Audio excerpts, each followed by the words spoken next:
मरे पासा सदा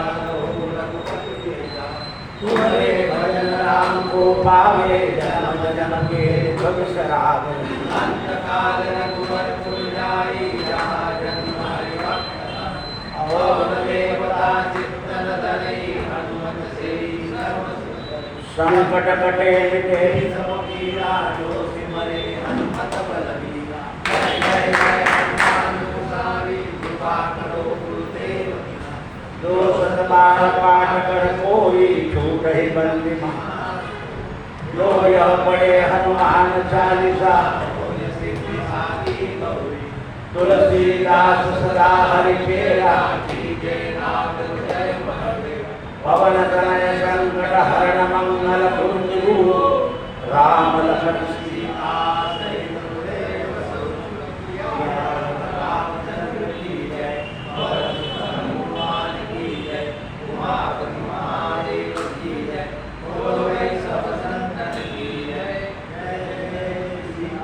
नमो भगवते वासुदेवाय नमो भगवते वासुदेवाय नमो भगवते वासुदेवाय नमो भगवते वासुदेवाय नमो भगवते वासुदेवाय नमो नमः श्री कृष्ण गोविंद हरे मुरारे हे नाथ नारायण वासुदेव श्री कृष्ण गोविंद हरे मुरारे हे नाथ नारायण वासुदेव श्री कृष्ण गोविंद हरे मुरारे हे नाथ नारायण वासुदेव श्री कृष्ण गोविंद हरे मुरारे हे नाथ नारायण गोपाल कृष्ण भगवान की जय। मानवी अवतार धारण केल्यानं मानवाच्या मनामध्ये घडलेल्या प्रसंगानं जे संशय निर्माण होतात ते संशय प्रभू राम हनुमंताशी संभाषण करतायत आणि मनुष्याचा निश्चय हा काही दुःखाचे प्रसंग पाहिले की बदलून जातो. म्हणून लक्ष्मणाच्या मनात काही बदल झाला आहे का हे पाहण्याकरता दुसरं क्षत्रिय मनुष्य किंवा राजा मनुष्य नेहमी आपल्या जवळच्या माणसाची परीक्षा पाहत असतो. याच्यात काही बदल झाला का, वागण्यात काही, बोलण्यात काही. कारण राजाला लांबच्या पेक्षा जवळच्याचा धाक जास्त असतो. आता हे भाषण ऐकल्यावर लोक म्हणजे राम सुद्धा आपल्या घरच्यात बोलत होतं, त्यांना तो वगैरे ऐकत नाही. संदर्भ कळायला पाहिजे. हे लक्ष्मणा, आज आपण दोन्ही भाऊ आळस सोडून रात्री जागणार आहोत, कारण योगक्षेम हा आपल्या दोघांच्या अधीन आहे. कारण सीता एकटी आहे, आपण दोघांना विचार करायचा आहे. हे सुमित्रानंदना, बहुमूल्य शयवर सोन्याच्या शय्येवर झोपणारे योग्य राम आज गवताच्या शय्येवर झोपत आहे. लक्ष्मणा, हे शुभ आहे का रे? असं विचारतात. का अशुभ आहे रे? एक तर ज्ञानाच्या योगाने त्याला हुशार करायचं आहे, लक्षात ठेवा. एक तर त्याच्या मनात काय हे विचारायचं आहे आणि याची कितपत तयारी आहे ही परीक्षा पाहिजे. लक्ष्मणा, आज निश्चयानं दुःख आपल्या समोर उभे आहे, परंतु आपल्या कैकईचं मनोरथ पूर्ण झाला. काढला का नाही बाहेर, त्याला कसं समजत आहे. आणि कैकई संतुष्ट झाली. आपण म्हणतो ना, तिच्या मनात होतं, तिच्या मनासारखं झालं, मला पाठवलं. म्हणून हे लक्ष्मणा, कैकई भरताला राज्यावर बसून आता सुखी तरी राहील ना. सर्वसाधारण माणसासारखं बोलतं बरं. महाराज एकटे आहेत, त्यांना कोणी रक्षक नाही, आता ते अनाथ झालेले आहेत. तर आपल्या वियोगानं त्यांच्या मनामध्ये आणखी विघ्न येत आहे. कैकेयीनं त्यांना वश करून घेतलेलं आहे आणि अशा दशेमध्ये आपण त्यांना सोडून आलो आहे. आपल्यावर त्यांचं प्रेम होतं आणि संकट समयी आपण त्यांना मदत करत नाही. राजांची मती भ्रांत झाली आहे, त्यांना सुचत नाही काही, कारण अघटित प्रसंग झालाय हा. मती भ्रांत झाली. म्हणून देवीच्या चरित्रामध्ये एक शब्द येतो, या देवी सर्वभूतेषु भ्रांतिरूपेण समस्थिता नमस्तस्यै नमस्तस्यै नमस्तस्यै नमो नमः. देवीची कृपा असली तर माणसाला भ्रांत पडत, तो प्रत्येक गोष्टीत सावधानतेनं राहण्याचा आणि वागण्याचा प्रयत्न करत असतो. म्हणून देवीकडे मागितलं, या देवी सर्वभूतेषु भ्रांतिरूपेण संस्थिता. म्हणून तुम्हाला ब्राह्मण लोक सांगतात, दर मंगळवारी कुलस्वामिनीचं स्मरण करत जा, पूजा करत जा. ही वेळेवर संकटातून माणसाला सोडवते. आपण लग्न होती तेव्हा पाहतो फक्त असं आहे. बघ आता ते भ्रांतीत गेले आहे. पण लक्षात ठेव, अर्थ आणि धर्म याच्या अपेक्षेने मनुष्याचा अधिक गौरव होतो. जगामध्ये माणसाचा गौरव कशाने होतो? एक तर धर्मपालनानं आणि दुसरं अर्थ पाहिजे माणसाचं. अर्थाने लोक नंतर निंदा करतात पण समोर मान देतात. मोठ्या माणसाचं काय करतात, मोठा माणूस आडल्या पडल्या लोक म्हणून रामराम करून घ्यावा. त्याला रामराम नाही आहे, त्याच्या पैशाला रामराम आहे. धर्माचा रामराम मात्र त्या व्यक्तीला. कारण माझे काका आहे, माझे मामा आहे, माझे मोठे भाऊ आहे, गावातले सज्जन आहे. धर्माचा मान जीवाला आहे आणि अर्थाचा मान फक्त पैशाला आहे, माणसाला. माणूस जर गरीब झाला तर लोक डुकून पाहत, त्याला सांभाळताना आलं काढून दिलं तरी अशी टिंगल करता. धर्मा होतो जेव्हा मारला तो आणखी. ही लक्ष्मी जी आहे ना, ही चंचल आहे. पण तिला जर चंचल तुम्हाला होऊ द्यायचं नसेल तर तुमची बुद्धी दृढ पाहिजे आणि तुमचा वायवार खर्च व्हायला नको. का सगळ्यांनी त्या फोनच्या गाद्या शिवल्या जिकडे तिकडे, आणि आता डॉक्टर म्हणतो त्याच्यावर झोपायचं नाही, त्याचे झोपले की मणके ढिले होतात. झालं त्या फोनच्या बाजूला पडल्या आणि चटयांवर झोपतात.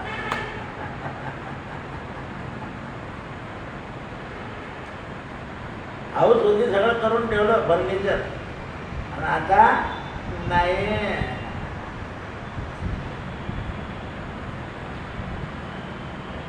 लक्षात ते लाकडी फर्निचरमध्ये उजळी घुसून जायचे, सगळं फर्निचर व्हायचं. बरं होते आपले रॅक, त्या खालच्या ओट्यांमध्ये ते किडे होतात, इतके फवारे मारतात, मोठे मोठे किडे होतात. बरं होतं ते मोकळं. हे ते दिसतं, ते दिसतं. अरे काय टॉल्या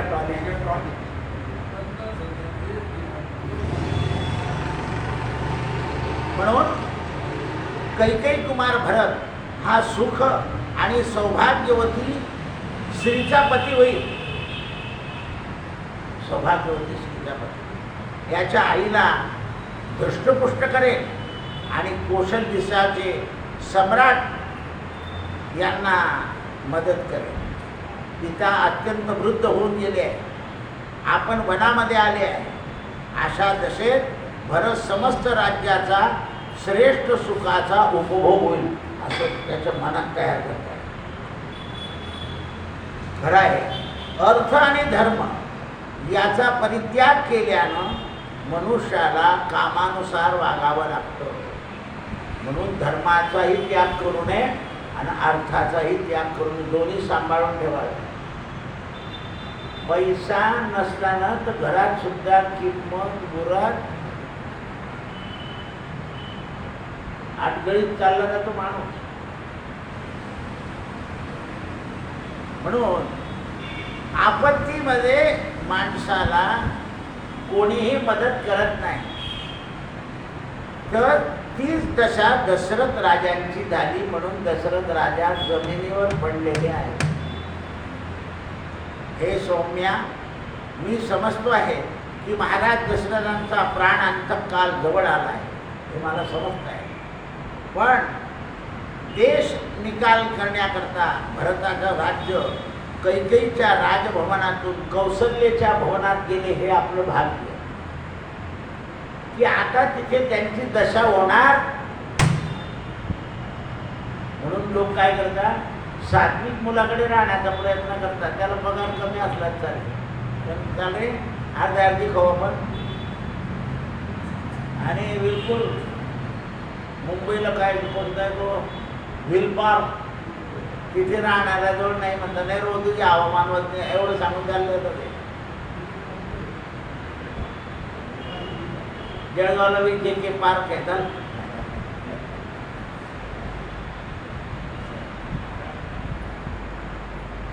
आता पुण्याला गेलेले ना आपले लोक, ते नंतर बंदिस्त जीवन म्हणजे तुला तर नाही म्हणत होतं, जळगावचं घर विकू नको, पण तू काय ऐकतो. हे म्हणून गेले ते. हा, बायांनी मात्र सगळे कपडे बदलून टाकले ना. इथे आलं ओळखलं का महाराज असं मला विचारतात. पंजाबी ड्रेस घालून येतात, सूट घालून येतात बाया, सगळं काळं लावून येतं. म्हटलं नाही, मी कोणाला ओळखत नाही. असं काय करता, आम्ही इथे राहत होतो. म्हटलं नाही, म्हणजे रुबाबत विचारतं. 70 वर्षाची म्हातारी, बरं चाललंय ना.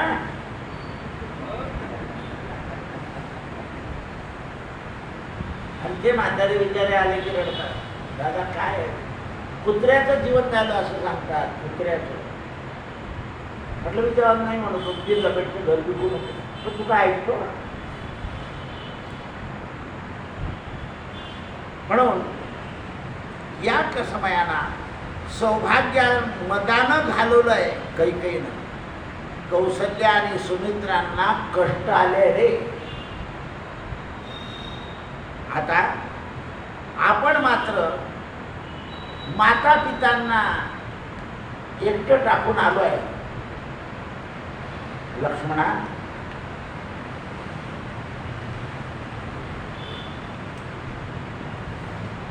मोठ्या दुःखामध्ये त्यांना सोडून आले. लक्ष्मणा, तू असं कर, प्रातःकाली उठ आणि अयोध्येकडे चालला जा. इतक्या लांब आणलं आणि त्याची मनाची परीक्षाही पाहत आहे, याला धीर आहे का नाही.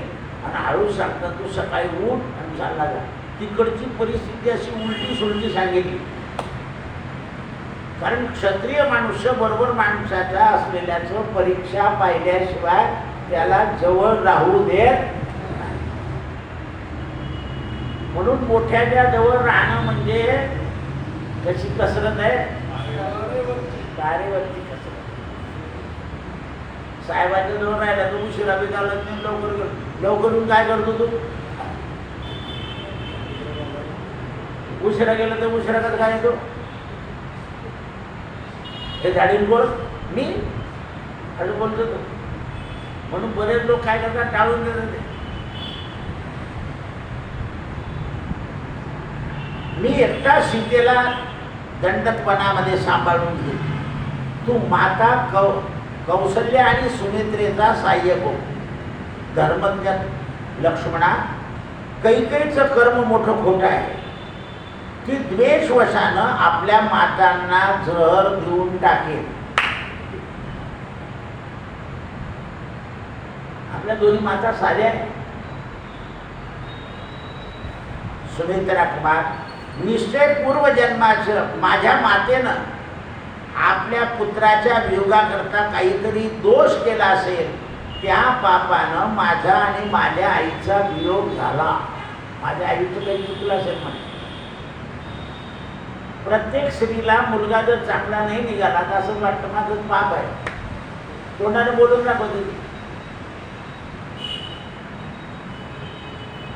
म्हणजे आज असं झालंय की कुत्रे आणि मांजरी वागवतात, पण आई बाबांना वागवायला तयार नाही. ती सून सकाळी कुत्रा घेऊन फिरते असं म्हणलं, लट्टाचा लट्टा, त्याला मसाला गादी आहे, पलंग आहे, कूलर, आणि म्हाताऱ्यांना जागा नाही.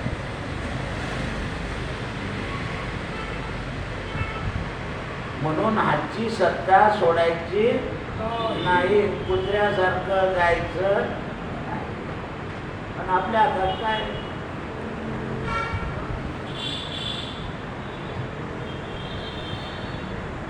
माझ्या मातेला जो चिरकाल पालन पोषण करायचं होतं, पण ते सुद्धा सुख माझ्या नशिबी नाही आहे.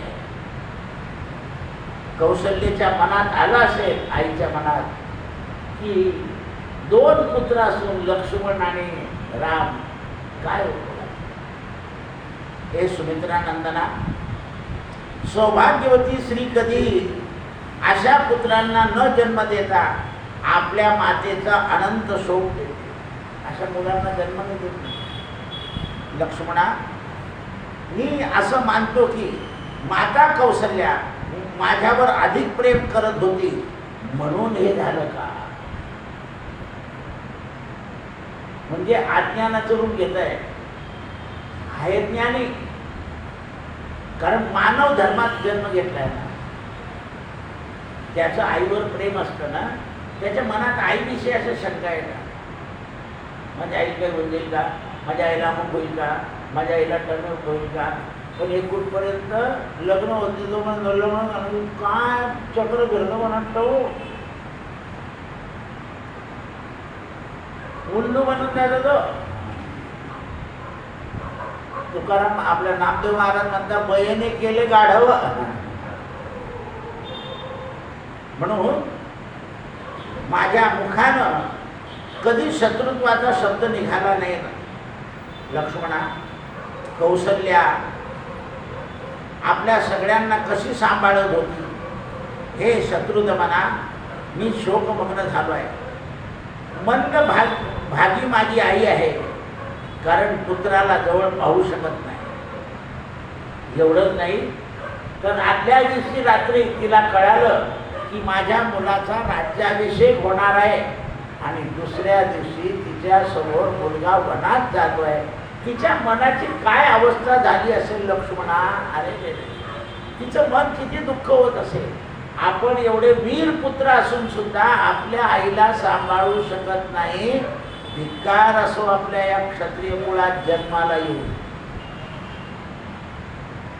तर तुमची सुद्धा हातबल परिस्थिती होत नाही. बाईने ऐकली तुम्ही काही करू शकत,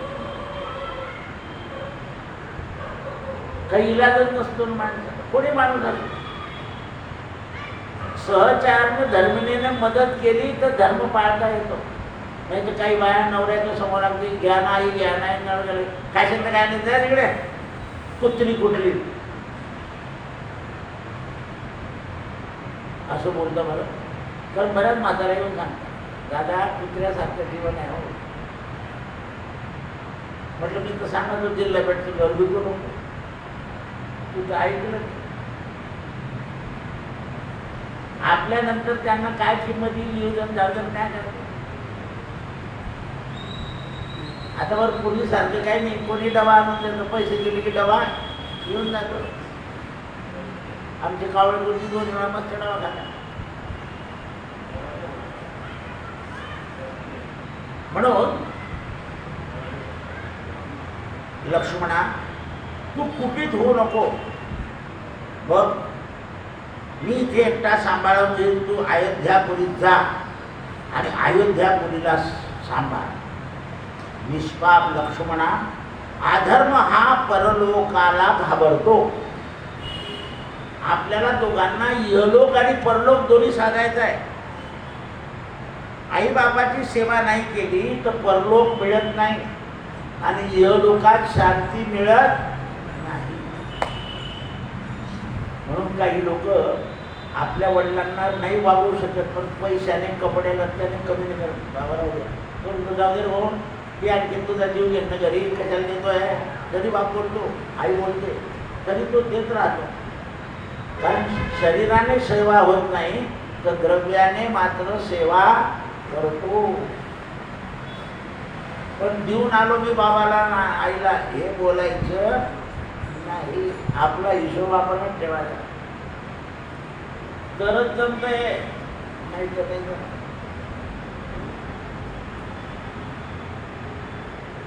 म्हणून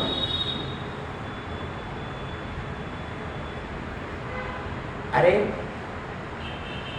अस्त्र धारण करणारा श्रेष्ठ राम अशा प्रकारचं निष्कृष्ट भाषण करीत असताना लक्ष्मणाचा 13 निस्तेज झाला. पौर्णिमेच्या चंद्राच्या ऐवजी अमावस्येचा चंद्र आणून रामाचाही चेहरा एकदम डाऊन करून घेतला रामाने. त्यावेळेला लक्ष्मण म्हणाला, पुरुषोत्तमा रामा, आपण संतप्त होऊ नका. आपण जे बोलतात ना हे कदापि उचित नाही.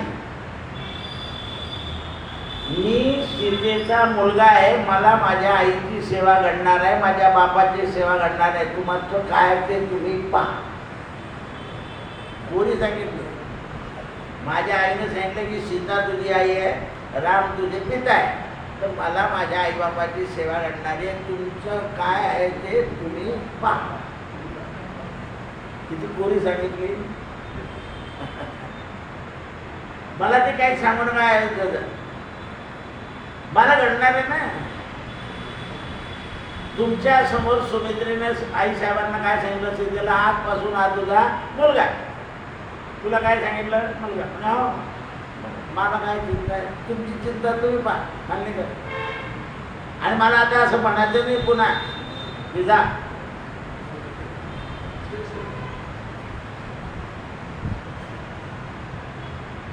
सेवा तन आणि मनापासून करेल.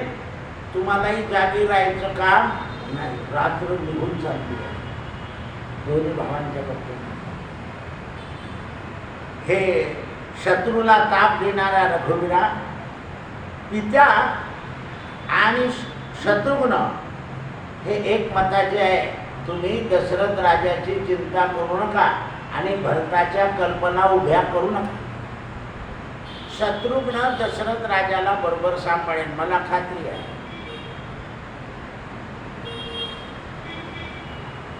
भरत राज्याच्या लोभाने थोडा बदलेल तर काही त्याला इलाज नाही, कारण राजपद आहे. पण शत्रुघ्न बदलणार नाही, कारण राजपदाच्या परिस्थितीमध्ये सगळ्या गावातल्या लोकांनी कौशल्याने सांगितलं भरत गादीवर बसतो, एखाद्या त्याला बसावं लागेल. कारण राजगादीवर कोणी असल्याशिवाय दशरथ राजाचा शेवट कसा होईल.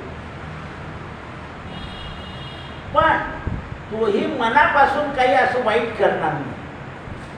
म्हणजे काय का आपला भाऊ आहे तो, जरी कैकेयीचा पुत्र असला तरी आपला भाऊ आहे. म्हणून भाऊ भाऊ बाहेर जाताना दादरे तिथे काही मनावर घेतो, मी असं सांगून करून देतो, एस टीमध्ये बसून देतो, पोरांना जिलेबी चिवडा घेऊन देतो, रवाना करून देतो. मी आहे ना, तिथे काय ऐकतो. तिकीतून गेले तर दुसऱ्याची भावाचं समाधान करून देतो. अमुक अमुकला सांगितलंय, तो येऊन पैसे देऊन तुला काही काळजी करू नका, म्हणजे तिच्या पोराचं काम असे भाऊ. म्हणून हे रघुनंदना, सीता सांभाळ माझ्याकडे आहे, आपण काही काळजी करू नका. दोघी भावांनी धर्मवत्सल सीताराम दुसऱ्या झाडाखाली गेले आणि झोपाचं सोंग केलं. सीतेने रामाने झोपाचं सोंग केलं आणि लक्ष्मण मात्र शस्त्र घेऊन उभे राहिले. शत्रूला संताप देणारे रघुवीर सीतेला सांगतात, सीता बघितलं किती समजून सांगितलं त्यांना जगाबद्दल. म्हणे त्यांनी उत्तर तुम्हाला दिलं की माझे आईबाप इथे आहे, त्यांचं मन परिवर्तन होणार नाही. त्यांचं मन, माझ्या लक्ष्मणाचं मन अत्यंत पवित्र आहे. सीतेचा रिपोर्ट.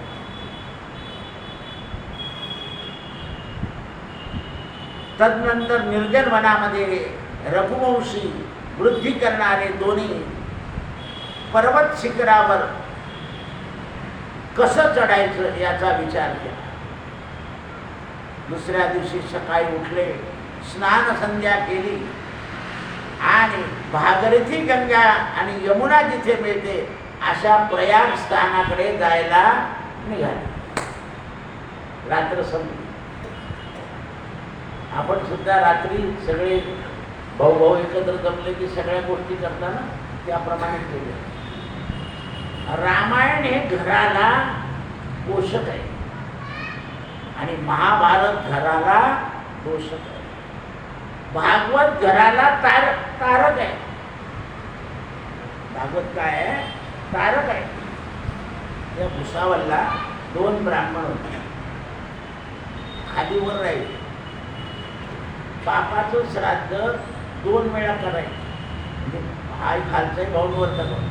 पण पिंड टाकायला दोन्ही भाऊ ताब्यावर गेले की एकमेकाला भेटून या दिली जाऊ.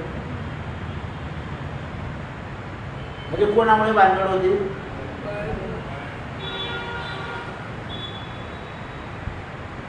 तिथे भेटून जाताना पिंड टाकायला दोन्ही बरोबर जायचे. तेव्हा काही अशा बाया नव्हते. मी बी येते तुमच्या बरोबर काय करतो ते माझ्या अशा नव्हत्या त्या उकड. अरे तो तिथे भेटून एकामेकाला. म्हणजे खालीवर होते तरी 2 वेळा वर तुम्ही श्राद्ध खाली विश्रांत. हा तिकडे घेऊ शकतो. एकदा ते दोन्हीचे दोन्ही भाऊ व्यंकटेश मंदिराच्या भागवताला बरोबर आले. मी कर्मधर्म संयोगाने दोघांना जवळच बसवलं होतं. मला काही माहीत नव्हतं. ते म्हणे दादा काय तू योग केला. आम्ही एकामेकाकडे पाहू शकत नाही आणि तू दोघांना मला जवळ बसवून गेलं. म्हटलं बा भागवताचा योगायोग आहे. आणि त्या दोघांच्या वाया आल्या. त्यांनी ते जवळजवळ पाहिले. मग आता बाईने आपल्या नवऱ्याचं भागवताचं डोकं ठेवलं, मंदिराचं बी ठेवायला लागलं. याच्या बाईने बी तिकडे ठेवलं. आणि काय बदल झाला तो दोन्ही भाऊ ते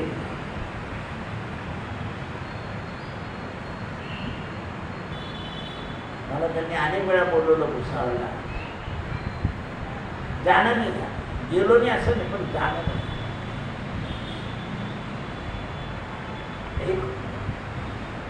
कारण त्या दोघांचं मन एक परिस्थितीने बदलले.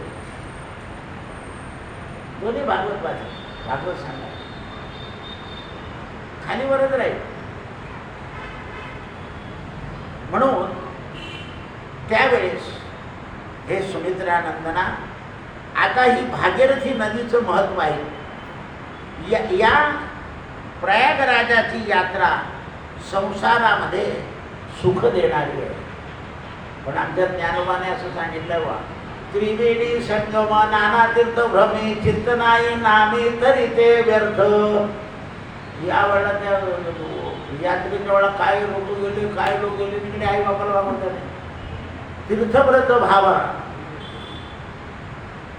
तुम्ही किती त्रिवेणी संगमात स्नान करा, पण तुमचा भाव जर नाही चांगला झाला आणि तुम्ही नाम जप नाही केला तरी ते व्यर्थ. नामासी विन्मुख नर पापिया, हरिवेल धावाया न पावे कोणी.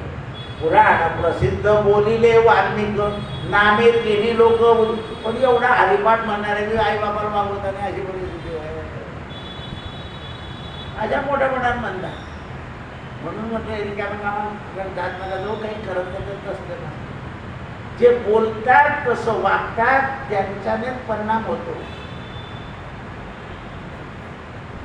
हे इथे जाऊन सुधारतील म्हणजे इतक्या दिवस झाले नाही सुधारले का आता काय फरक पडायचा आहे. त्रिवेणी संगमी नाना तीर्थ भ्रमे चित्त नाही नामी तरी ते व्यर्थ नामासी विन्मुख तो नर पापिया हरिमेन धावया. बरं मी बोलत नाही म्हणे पुराण प्रसिद्ध बोलिले वाल्मिक नामे तिने लोक उद्धरती. हरिपाठामध्ये खाली प्रमाण देऊन मोकळ केलंय माणसा. तीर्थाला जाशील तर तीर्थावर भाव ठेव, तीर्थव्रत भाव धरी रे करुणा शांती दया पावना. तीर्थात यात्रेहून आल्यावर शांती आणि दया आली पाहिजे. त्या धर्मशाळेतच कुलून घेऊन येतात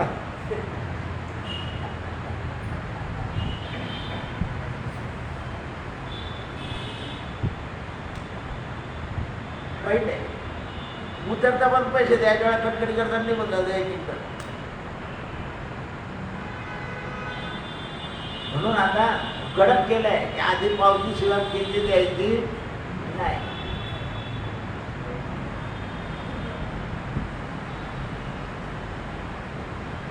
म्हणून ते म्हणतात की वनामध्ये उत्पन्न होणारे फलमूल आणि काष्ट हे गंगेकडून तयार झाले. लक्ष्मणा पापाचं समजत आहे कारण तिकडे कोण आहे सगळी गंगाच आहे. लाकडं सुद्धा गंगेमुळे झाले. फळ मूळ आपल्या शरीरात जाईल ती गंगात जाईल. आता म्हणून तुम्ही हरिद्वारला जर गेले ना तर सगळे ब्राह्मण लोक हरिद्वारच्या ते जे हॉटेल आहे ते जेवतात. आता मी आपलं हरिद्वारचं भागवत झालं जेवण. अरे सगळ्या पाण्यात गंगा, याच्यात गंगा, सगळं गंगेचं आहे म्हणून ते जेवतात. कारण गंगेला दोष भाजी केली तरी त्याच्यात काय आहे, पोळीत काय आहे, भातात काय आहे. संतांनी तर असं प्रमाण दिलंय वाचे म्हणता गंगा गंगा होय पाप भंगा. नुसतं वाचेने गंगा गंगा म्हटलं तरी पाप जळतं म्हणे. तर मग तिथे गंगावर गेल्यावर काय. म्हणून मी 3 वेळा स्नानाला जायचो.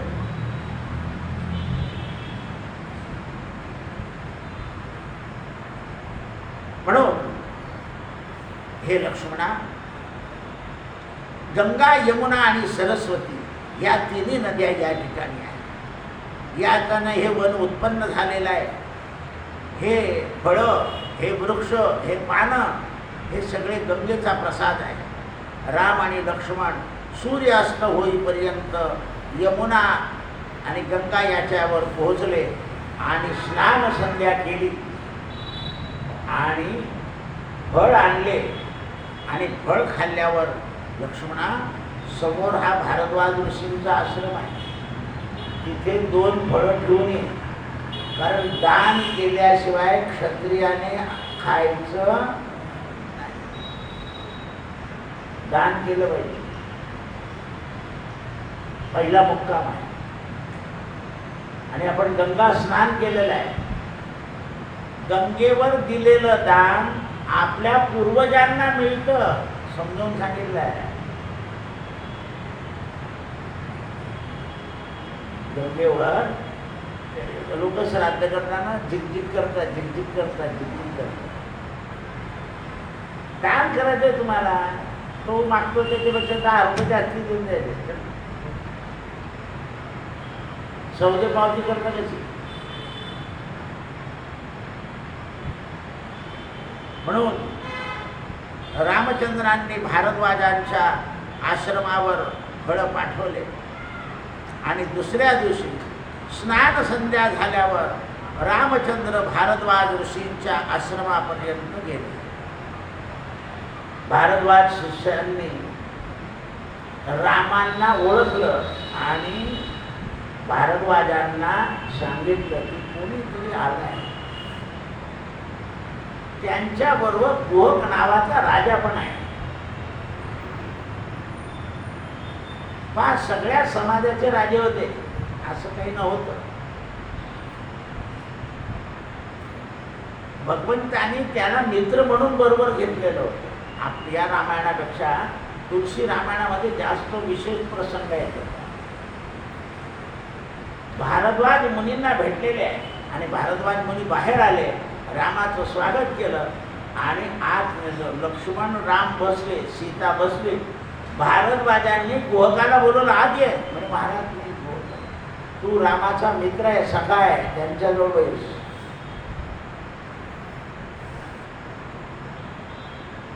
हरिभक्ताला सन्मान मिळतो तरी तो सन्मान घेत, कारण त्याला माहिती आहे मान सन्मानात देव मिळत नाही. या संसारातच मान सन्मानाचं चांगलं आहे बघा. काय सोयरा म्हणता आणि कापून घेता. जो सोय राखेल तो आपण कापलं की आपला सोयरा सुद्धा आपल्याला कापतो. कापाकापी चालली आहे अनादि कालापासून.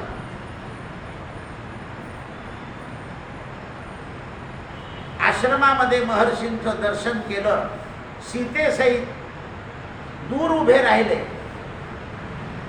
आणि महर्षींनी त्या शिष्यांनी आगमनाची सूचना दिली आणि भारद्वाज बाहेर आले. रामांनी भारद्वाजांना हात जोडले आणि आत बोलवलं. भारद्वाज मुनी रामांचा अतिथी सत्कार करतात, कारण देव तर आहे, राजे आहेत, रघुकुलातले श्रेष्ठ आहे. राम रघुकुल भूषण आहे आणि आज वनात जायची वेळ आहे. रामाने सांगितलं की मी वनवासात आहे. हो, मला माहिती आहे तुम्ही जगदोद्धारा करता आलेले आहात. जगदोद्धारा करणाऱ्या माणसाला माता पिता सगळे विसरावे.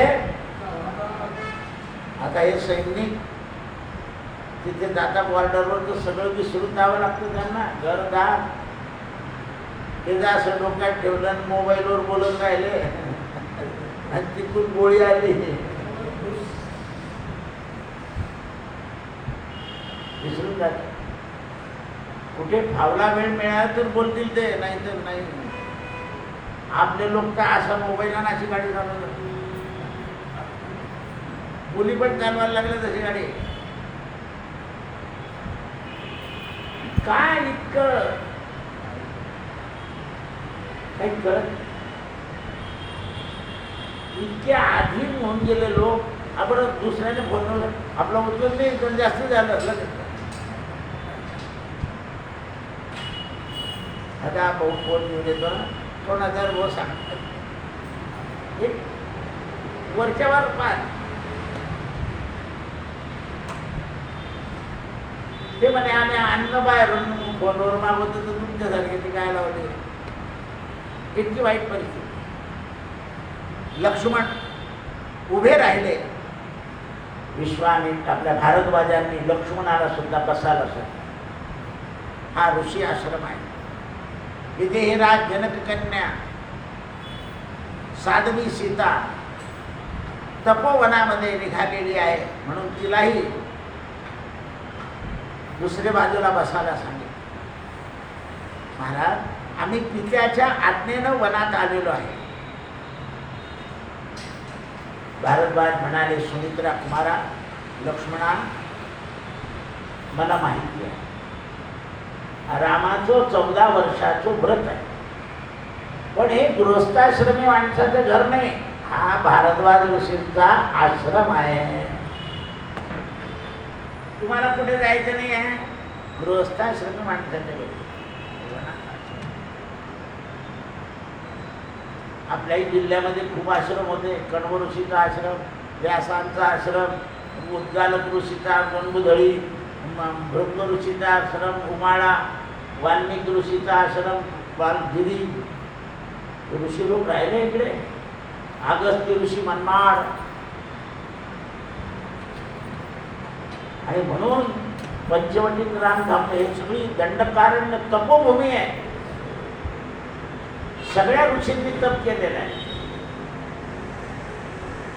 कारण ही तपाला पवित्र भूमी आहे. म्हणून मी तुम्हाला सांगतो ना, याही लोकांनी हे श्रमदानावर केलं म्हणून हे सातत्याने चालू आहे. 2068 आपल्या 1968 ते 2026 पर्यंत प्रवचन नाही अशी गोष्ट नाही. आपल्या पण झाडून दुडून पुसून पासून कोणी बदलून नाही ते. जो येतो तो भावनेनं करत राहा. का लोक विचारतो बा एवढं कसं काय व्यवस्थित राहतं म्हटलं राहतं. त्यांना काय घेतं म्हटलं प्रवचन.